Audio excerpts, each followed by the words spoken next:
오늘도 은혜의 자리, 말씀의 자리에 나오신 우리 귀한 성도님들 주님의 이름으로 환영합니다. 우리 옆에 있는 분들과 함께 인사하겠습니다. 잘 오셨습니다. 네, 우리 청년들과 인사할 때 이렇게 인사하는데 아주 사랑의 눈빛으로 보고 싶었습니다. 옆에 있는 분들하고 인사하시라고요. 시작. 네. 네, 우리 성도님들이나 청년들이나 상당히 쑥스러워 하시는군요. 네. 보고 싶으셨죠? 네, 보고 싶을 거라 믿고 다시 한번 우리 옆에 있는 분에게 우리 사랑합니다. 축복합니다. 네. 뭐 이렇게 시키는 게 맞나 싶으시기도 한데 제가 지금 상당히 떨리고 있기 때문에 떨고 있어요. 저희 집도 3층이고 그다음에 청년부실도 3층 높이고 이상하게 본당만 올라오면 이렇게 떨려요. 네, 많이 떨립니다. 우리 떨리는 마음으로 지금 또 말씀을 전하고 있는데요. 말씀을 들으시면서도 기도해 주시면 더 담대하게 말씀을 증거하도록 하겠습니다. 어느 책에 보니까요. 이제 나이대별로 자랑에 대한 부분들을 좀 기록되어져 있는데 좀 의미가 있어서 한번 읽어드리겠습니다. 2세 때에는 똥오줌을 가리는 게 자랑이래요. 그리고 3세 때에는 이간하는 게 자랑이고 12세 때에는 친구들이 있다라는 게 자랑이고 18세 때에는 자동차를 운전하는 게 자랑이고 20세 때에는 사랑을 할 수 있다라는 게 자랑이고 35세 때에는 돈을 벌 수 있다라는 게 자랑이라고 합니다. 그리고 50대가 되어서는 이것이 이제 바뀌는데요. 50대에서는 그래도 돈을 벌고 있음에 감사하고 60세가 되어서는 그래도 사랑을 할 수 있음에 감사하고 또 70세가 되어서는 자동차를 운전할 수 있다라는 게 자랑스럽고 또 75세가 되면 친구들이 남아 있다라는 게 자랑거리고 80세가 되면 이가 남아 있는 게 자랑이랍니다. 그리고 85세 때가 되면 똥오줌을 가리는 게 자랑이라고 합니다. 뭐 성도님들의 얼굴 표정을 보면 뭐 와닿는 것도 있고 그렇지도 않아라고 얘기할 수 있겠지만 개인적으로 이 문구를 보면서 좀 와닿던 게 뭐냐면 제가 지금 평일에는 그 어르신들이 이렇게 어르신들을 케어하고 있는 데이케어 센터, 곧 이제 어르신들 유치원에서 이제 지금 사회복지사로 근무를 하고 있어요. 근데 저희 센터의 최고 연령자가 100세십니다. 100세. 근데 한 3개월 전에는 103세이셨던 어르신이 이제 하늘나라로 가신 게 아니라 아드님네 집으로 가셨어요. 그리고 두 번째 서열이 이제 100세가 되시는 어르신 계시고 90세에 계시는 어르신들도 상당히 많습니다. 그런데 그분들이 말씀하시는 것 가운데 좀 동일한 게 뭐냐면 예전에 젊었을 때도 나름대로 열심히 살아오셨고 또 갖고 있는 것도 많을 거고 뭐 자녀들이라든가 여러 가지 뭐 자랑할 게 많겠죠. 그런데 지금의 그분들의 어르신들의 하시는 말씀을 보면 본인들이 뭔가를 갖고 있거나 막 이거보다 그냥 본인의 신체에 남아있는 것들을 지금 자랑하는 게 있더라는 거죠. 근데 젊었을 때는 우리가 뭔가 할 수 있어, 내가 뭔가 이루었어, 막 이런 것들이 되게 자랑거리로 남는데 나이가 점점 들어가면 들어갈수록 그런 것들보다는 그냥 나에게 주어져 있는 것들 가운데 현재로도 유지하고 있는 거가 자랑스럽다라고 표현하는 경우들의 모습을 보게 됩니다. 그럼 우리 성도님들은 자랑거리가 있으시죠? 네, 있으실 거라 생각을 하고 저는 자랑거리가 뭐일 것 같아요? 네, 저는 자랑거리가 뭘 것 같습니까? 잘생겼다고요? 제가 나이가 50이 넘다 보니까 그냥 듣고 싶은 말만 들어요. 예. 또 자랑거리가 뭐일까요? 저는 광성교회 목사인 게 자랑스럽습니다.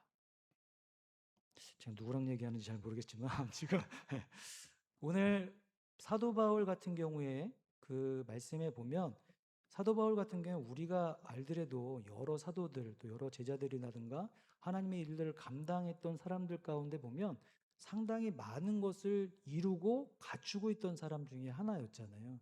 근데 그럼에도 불구하고 오늘 말씀에서 보면 그가 갖고 있는 것들에 대해서 자랑하고 증거하기보다는 그는 오직 뭐밖에 십자가밖에 자랑할 것이 없다라고 고백을 합니다. 아마 우리 성도님들도 제가 우리 성도님들 자랑할 것이 있느냐라고 하는 질문에 사도 바울과 같은 동일한 고백들이시기 때문에 뻔히 아는데 뭘 하는 그러한 마음으로 대답을 안 하셨을 수도 있겠으나 우리 옆 사람에게 나는 십자가만을 자랑할 겁니다. 우리 다시 한번 인사해 볼까요? 시작. 네, 정말이시죠? 네, 우리 성도님들도 사도 바울과 같이 동일한 그러한 십자가 외에는 내가 자랑할 것이 없다라고 하는 고백이 이 시간 온전하게 드려질 줄 믿습니다. 근데 우리 사도 바울을 보면 신분이라든가 이런 모습들을 볼 때 상당히 갖고 있는 성경에 기록되어져 있는 내용들만 한번 쭉 보게 되면 그는 길리기아 다소라고 하는 지역에서 태어났는데 거기는 무역이라든가 문화라든가 여러 가지 좀 번창하던 그러한 지역 가운데 살아 있었고 특히 그는 그곳은 로마 땅 안에 있는 곳이다 보니 그곳에 태어나면서 자동적으로 로마의 시민권을 갖게 된 거죠. 그런데 그는 또 하나는 뭐냐면 그는 철저하게 베냐민 지파의 후손이면서 전통적인 히브리인이라고 얘기를 합니다. 그리고 베냐민 지파는 작기도 했지만 또 그 베냐민 지파는 이스라엘의 첫 번째 왕 누구? 사울이라고 하는 인물을 내잖아요. 그래서 혹시라도 사도 바울이 바울 되기 이전의 이름이 사울이었는데 그 이름을 또 부모가 따라서 지은 게 아닐까? 뭐 이러한 축축도 있기도 한데 어쨌든 그는 히브리인 중에 히브리인이라고 본인을 표현하고 있습니다. 또한 그는 율법에 대한 부분들을 공부할 때에 그 시대의 최고의 지도자였던 가말리엘 문화원에서 정말 엘리트 코스를 밟고 왔죠. 그리고 그는 바리새인으로 그리고 그가 그 입술로 고백하는 건 뭐냐면 본인은 율법 앞에서 정말 흠이 없는 자다라고 표현할 정도로 철저하게 그는 율법주의자로 살아왔었고 또한 율법을 가르치는 자로 살아왔다라는 겁니다. 또한 그의 성품은요, 리더십이 상당히 강하죠. 그가 예수님을 만나기 전에 다메섹 도상으로 달려갈 때 보면 앞장서서 일들을 진행하는 것, 또한 그가 예수님을 만난 이후에도 사역을 진행하는 거 보면 정말 꺼리낌 없이 정말 진취적으로 치어 나가는 그런 모습들에 대한 걸 막 쟁취하며 나가는 모습들에 대한 거를 보게 되는데 또한 그가 그 입술로 고백하는 게 뭐냐면 하나님 앞에 정말 열심히 썼다라고 표현을 하고 있습니다. 그러한 가진 거 많고 또한 지닌 거 많고 배운 거 많은 자, 또 능력도 있었던 자가 그가 오늘 본문에서 보면 그 모든 것들은 다 뭐로 여긴다? 배설물로 여기면서 오직 나는 십자가만을 자랑하고 있다라고 표현하고 있습니다. 여기서 다시 한번 질문 드리죠. 당연히 우리는 사도 바울과 같이 동일하게 나는 정말 예수 그리스도만을 십자가만을 자랑합니다. 라고 우리 성도님들은 고백하실 텐데 우리 귀한 자녀들도 그렇게 살아갈까요? 우리 청년들이나 청소년부 친구들을 만나서 하다 보면 때로는 기독교인이라고 하는 것, 또한 믿음의 사람이라고 하는 부분들을 쑥스러워할 때가 되게 많아요. 그게 어느 때의 모습이냐면 밥 먹을 때 식기도 하는 거. 상당히 쑥스러워 하더라고요. 근데 우리 지금 교회 청소년부 안에서 하고 있는 챌린지 미션 중에 하나가 뭐냐면 그리스도인 티내기 이거를 하고 있대요. 괜찮은 것 같아요. 저희 막내가 지금 고등학교 1학년인데 청소년부에서 지금 잘 열심히 이제 지도를 받고 있잖아요. 근데 거기서 보면 와갖고 하는 말이 아빠, 우리 청소년부에서 그리스도인 티내기를 하고 있는데 내가 했어. 그래서 뭐 했는데 했더니 밥 먹을 때, 공부할 때, 친구들 앞에서 이렇게 딱 손을 모으고 기도하는 모습을. 더 웃긴 건 그렇게 하면서 옆에 있는 애들 사진을 찍어달라 그랬대요. 그 사진을 찍어서 청소년부 톡방에다 올리고 그리스도인 티내기에 대한 거를 이제 미션을 올렸더니 또 뭐 목사님이 선생님들이 잘했다고 또 얘기를 해줬다고. 어찌 보면 그리스도인으로 살아가는 거가 우리는 너무나 좋습니다. 감사합니다라고 고백하지만 때로는 환경에 따라서 우리가 그런 것들을 드러내지 못하는 삶으로 살아가고 있지는 않은지 또 우리가 분명히 주님이 주시는 은혜에 대한 모든 것들이 너무나 값지고 큼에도 불구하고 우리가 때로는 그런 모든 것들을 자랑하고 있지는 못하고 그런 삶을 살고 있지는 않은지 우리 성도님들 한번 스스로가 돌아봤으면 좋겠고요. 또 그러한 삶에 온전한 삶으로 살아오셨던 우리 성도님들이시라는 걸 믿고 있지만 또 우리 자녀들 역시도 우리 부모님들, 우리 성도님들의 그 모습을 따라서 이 세상 안에서 정말 당당하게 그 믿음의 사람으로 자랑하며 증거하며 나타나며 살아가는 우리 귀한 자녀들이 되기를 다시 한번 소망해 봅니다.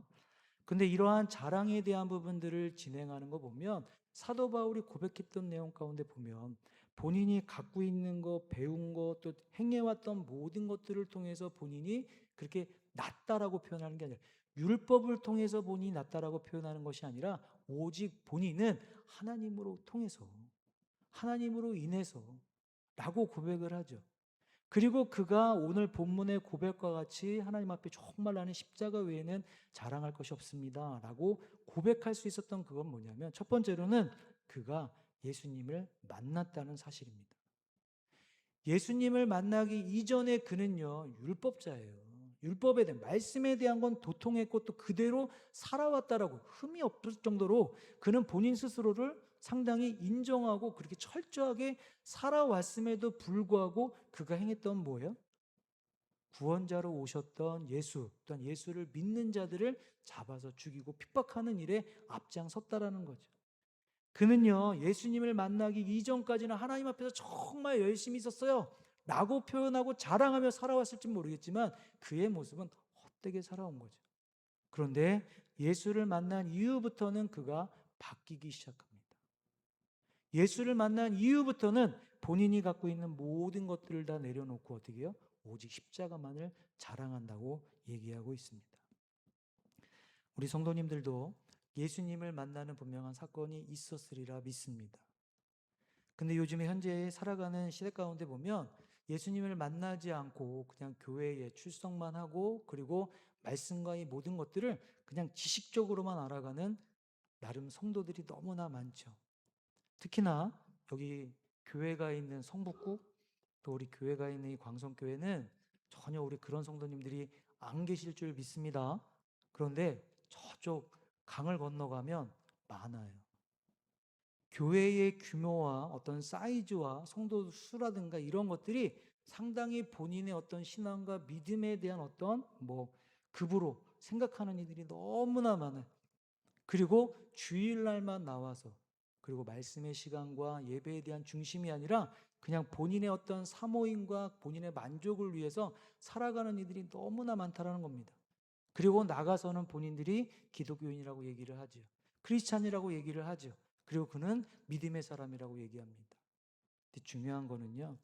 정말 힘들고 어려운 일이 있을 때, 그러한 모든 환경 가운데 있을 때 진정한 믿음의 사람들은요. 이러한 고백을 할 수가 있다라는 거예요. 왜? 주님을 만났기 때문에. 그러한 확실한 믿음이 있기 때문에. 그런데 머리로만 알고 있고 지식적으로만 알고 있는 자들은 늘 그의 신앙과 이 모든 것들이 위태하죠.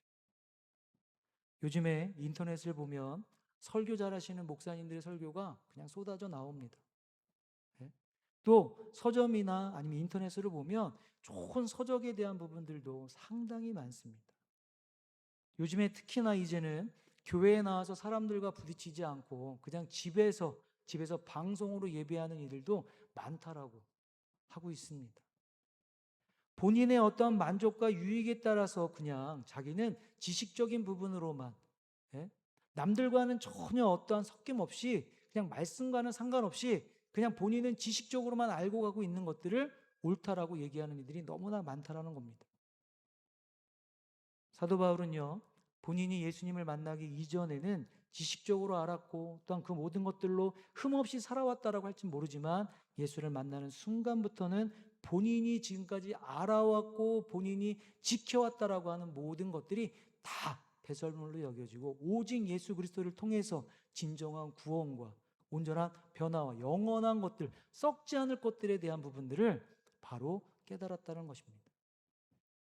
우리 성도님들도 분명히 예수님을 만나는 사건이 있으셨을 건데 또 교육부를 담당하다 보니까 우리 귀한 자녀들 역시도 예수님을 만나는 사건들이 분명히 있어야 될 줄을 믿습니다.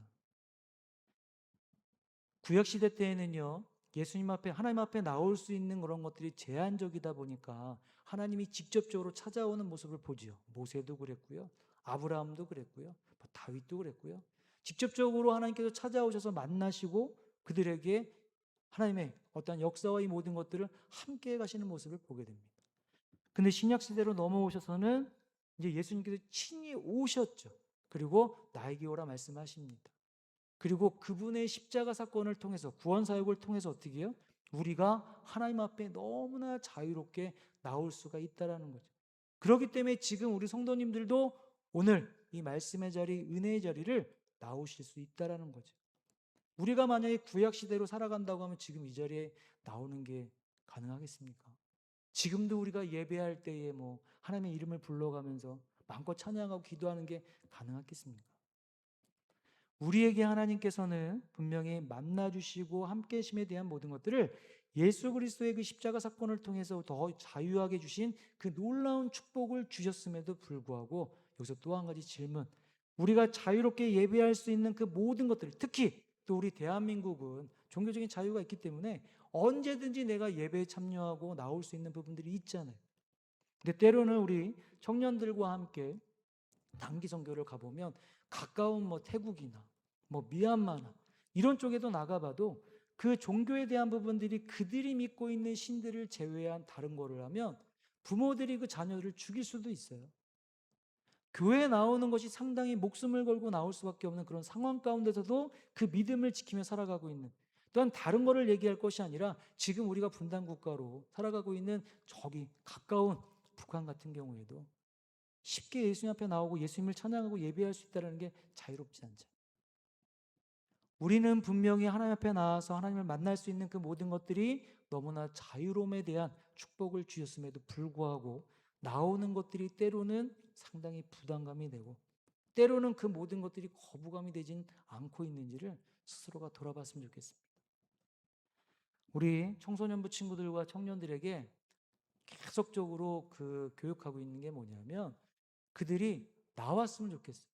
나와야 되는 거예요. 있어야 할 곳에 있어야 되는 거예요.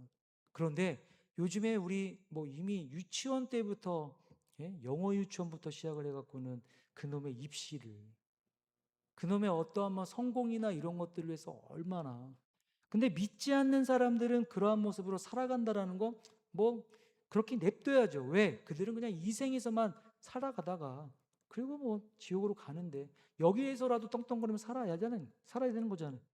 근데 믿음의 사람이고 믿음의 가정이라고 얘기하는데도 보면 말씀의 자리, 은혜의 자리, 하나님을 만날 수 있는 만남의 그러한 자리를 분명히 주셨음에도 불구하고 세상의 어떤 유익이나 만족이나 어떤 목표나 계획에 대한 부분들을 가지고 이 자리에 나오는 모든 것들이 거부하고 있는 경우들도 너무나 많다라는 겁니다. 우리 성도님들, 아마 이제 우리 자녀들이 많이 커갖고 뭐 얘기하면 말 안 듣죠? 네, 그냥 안 듣는 걸로 저는 그렇게 알고 얘기를 하겠습니다. 안 들어요. 우리 집에 있는 아이들도 보면 이제 커가다 보니까 예전과는 또 달라요. 그들에게 이 자리에 나오는 거, 은혜의 자리에 나오는 거, 말씀의 자리에 나오는 거, 이것들은요 정말 계속적으로 말을 안 들어도 전하셔야 되는 거예요. 욕을 하고 때려서라도 데리고 오셔야 되는 거예요. 왜? 저들이 만나야지 변화가 일어나고 만나야 저들의 삶의 목표와 모든 것들이 바뀌어지거든요. 그런데 그냥 머리로만 알고 지식적으로만 알아가다 보면 늘 흔들리고 넘어질 수밖에 없다라는 거예요. 우리 자녀들이 말을 듣지 않는다라고 하면 기도하세요. 하나님, 이 아이가 나왔으면 좋겠습니다. 이 아이가 나올 수 있게 해주세요. 세상에 여러 가지 힘들고 어려운 일들을 만나서 꼬꾸라지는 한이 있어도 나올 수 있게 해달라고. 왜? 그들이 나와서 만나야지만 그의 삶이 변하게 되고요. 그의 삶을 그들의 방법이나 그들의 어떠한 행함을 통해서 이뤄가는 게 아니라 하나님이 하나님의 방법대로 저들을 이끌어 가신다는 거예요. 사도 바울도 수많은 것들을 배웠고 수많은 것들을 갖고 있었지만 예수를 만나는 그 순간부터 그가 변화되는, 그리고 그의 고백이 변화되는 놀라운 역사를 보게 되더라는 겁니다. 두 번째로는요, 사도 바울이 이러한 고백을 할 수 있었던 건 뭐냐면 동행입니다. 예수님과 철저히 함께함에 대한 모든 것들을 그는 경험하게 되죠. 지금까지는 지식적으로만 알았던 모든 것들로 자기의 계획이나 생각에 대한 것들로 해왔다고 한다면 이제는 예수님과 함께 동행하면서 가라 하면 가고 서라 하면 섰던 철저하게 하나님 중심으로 말씀 중심으로, 예수님 중심으로 주님과 동행하며 살아갔던 그의 모습. 근데 그 말씀에 대한 부분들이 어디서 기록되어 있고 나와 있냐면 말씀 가운데 보면 바울이라고 하는 사울이 성령이 충만하여, 그리고 예수님을 만났던 제자들도 겁 많고 예수님을 배반했고 여러 가지 있지만 성령이 충만하게 저들과 함께함을 통해서 어떻게 해요? 저들이 땅끝까지 복음을 증거하는 모습들을 보게 되더라는 거죠. 분명히 예수님께서는 다시 오마 약속하시면서 우리에게 주신 게 뭐예요? 성령이 너희와 함께 할 거야. 그분과 동행함에 대한 것이 우리 안에 있을 때에 우리의 삶은 또 한 번 변화될 줄 믿습니다. 그 아이들이, 우리 귀한 자녀들이 귀한 은혜 말씀의 자리에 와서 말씀을 통해서 믿음이 더 굳건해지고 또한 주님을 만나면서 그의 삶들이 변하게 되고 그들이 추구하는 것들이 어떠한 좋은 대학, 좋은 직장을 가는 것이 아니라 날마다 생활 가운데서 성령 충만함에 대한 것들, 주님과 동행, 함께함에 대한 것들을 구하고 나간다라고 한다면 하나님께서는 우리가 생각하고 우리가 쥐고 있고 우리가 여러 가지 계획했던 것 그 이상으로 하나님께서는 역사하실 줄 믿습니다. 우리는요, 신앙이 좋다라고 얘기해요. 믿음이 좋다고 얘기해요. 또한 저도 그냥 육신의 눈으로 바라보면 전혀 모르겠어요. 정말 저 친구가 믿음이 있는지 없는지 모르죠. 근데 겉으로 막 열심히 하면 그냥 믿음이 있어 보여요. 아니에요. 그 안에 정말 주님을 만났고 주님과 동행하는 친구들은 삶에 대한 부분 가운데서 분명히 다르다라는 거예요. 어떤 환경과 어떤 어려움이 오더라도 그는 변하지가 않는다라는 거예요. 더 중요한 건 그가 변하지가 않는 게 아니라 하나님께서, 예수님께서 함께 하시면서 저를 지키시고 보호하신다라는 겁니다. 우리 청년들과 말씀을 나누면서 만약에 하나님이 돈 많은 사람들, 성공한 사람들, 많이 배운 사람들을 만약에 하나님께서 부르셨다라고 얘기를 하면 과연 우리 성도님들을 무시하거나 우리 자녀들을 무시하는 게 아니라 과연 우리들을 하나님이 쓰셨을까? 하나님이 우리에게 귀한 일들을 맡기셨을까?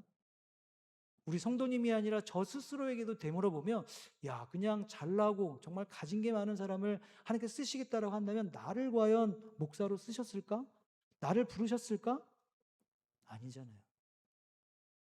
하나님의 방법대로 하나님께서 찾아오셨고 만나셨고 동행하시면서 부족하고 부족함, 연약하고 또 연약한 나를 하나님께서 하나님의 방법대로 쓰시고 세워가시고 역사하고 계시는데 놀라운 건 내가 가진 것보다, 내가 쥐고 있는 것보다, 내가 생각하는 것보다 하나님께서는 더 크게 역사하고 계시는 것을 늘 경험하게 되더라는 겁니다. 우리 성도님들도 동일한 경험을 하고 계시지요? 그리고 늘 동일한 고백을 하고 계시죠. 사도 바울의 이 고백은 본인 스스로가 열심히 노력하고 수고해서 가진 것, 낳은 것이 아니라 철저하게 주님을 만나고 주님과 동행하는 삶, 그리고 철저하게 주님께서 어떻게 해요? 그의 삶에 대한 모든 것들을 주관하셨기 때문에, 그래서 그의 입술을 통해서 고백되어지는 게 뭐예요? 본인이 갖고 있는 모든 것들을 다 배설물로 여기되 예수를 아는 그것만이 고상한 지식임을, 그리고 오늘 본문에서는 십자가밖에 자랑할 것이 없다라고 고백하는 삶에 대한 모습을 보게 되더라는 겁니다. 우리 성도님들, 오늘 말씀의 제목과 같이 나의 자랑은 하면 자녀가 될 수도 있겠죠. 또한 내가 갖고 있는 어떤 건강과 물질과 또 명예와 부도 될 수 있겠죠. 근데 우리가 믿음의 사람이라면 그것보다도 그 모든 것들을 다 허락하셨고 또한 늘 나와 동행하시는 우리 주님, 또한 내가 썩어질 것들에 대한 것들을 붙잡고 나가는 것이 나의 자랑이 아니라 영원한 것들을 이미 나에게 허락해 주신 그 십자가 사건, 어떤 구원의 놀라운 사건에 대한 모든 것들이 진정한 우리의 고백이 되고 나의 자랑이 되기를 다시 한번 주님의 이름으로 부탁을 드립니다. 그리고 또 한번 우리가 나가서 정말 담대하게 증거해 보셨으면 좋겠어요.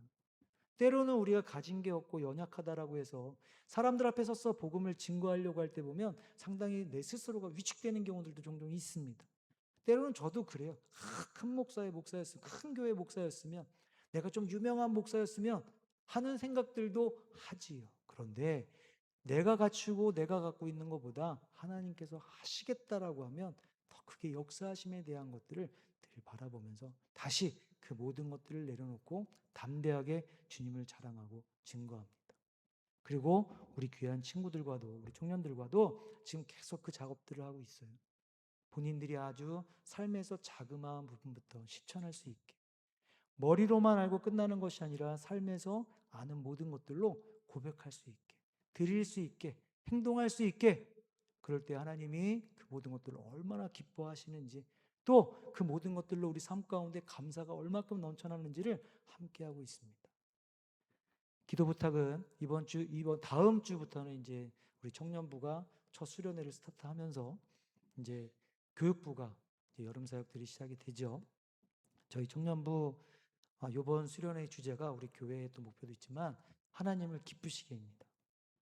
이미 우리가 무엇인가를 이루었고 무엇인가를 갖췄고 무엇인가를 가져서 드릴 때에 하나님이 기뻐하신다가 아니라 이미 우리는 하나님의 기쁨의 존재로 창조되었다라는 거죠. 그냥 있는 자체만으로도 주님이 우리를 기뻐하신다라는 것. 그런데 그런 이들이 주님을 찬양해요. 그런 이들이 주의 이름 앞에 모이기 시작해요. 그런 이들이 정말 주 앞에 예배합니다. 그리고 나아가서 그 모든 것들을 쑥스러워하는 것이 아니라 자랑합니다. 그럼 우리 하나님께서는 그 모든 것들로 상당히 기뻐하시겠죠. 그런 것들을 찾아가고자 이번 수련회에 함께 기도하며 준비하고 있습니다. 또 우리 많은 모든 부서들이 다 그러한 마음으로 준비하고 있습니다. 우리 귀한 성도님들 각자의 신앙을 지켜나가고 또한 그 모든 것들을 붙잡고 나가는 것도 상당히 중요하지만 정말 다음 세대 우리 귀한 자녀들을 위해서도 끊임없이 기도해 주시고 우리 자녀들의 입술을 열어서 고백하는 모든 것들이 내가 갖고 있는 육신의 자랑이 아니라 정말 십자가 밖에 있는 오직 예수 그리스도만을 자랑하며 살아가는 우리 귀한 자녀들이 될 수 있게 해달라고 기도해 주시기를 부탁드립니다. 아멘. 우리 기도